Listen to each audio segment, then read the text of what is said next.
Today I will show you how to find drafts on Instagram, and if you find this video helpful, please do not forget to like and subscribe. Now the first thing I'd like you to do is launch up your Instagram application, and once that's launched up, the next thing we're going to do is we're going to go to the bottom navigation and press the plus sign at the middle of it. Once we press the plus sign, you can see we have recent and we have drafts. Now once we move to draft, you can see our draft messages here. Now, this is a draft that I had already, but let's create another draft and you can see it updates.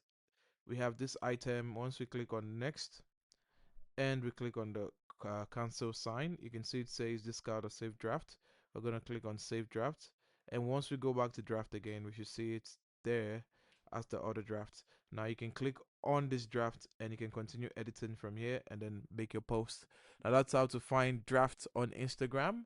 If you do find this video helpful, please do not forget to like and subscribe, and I'll see you in the next one.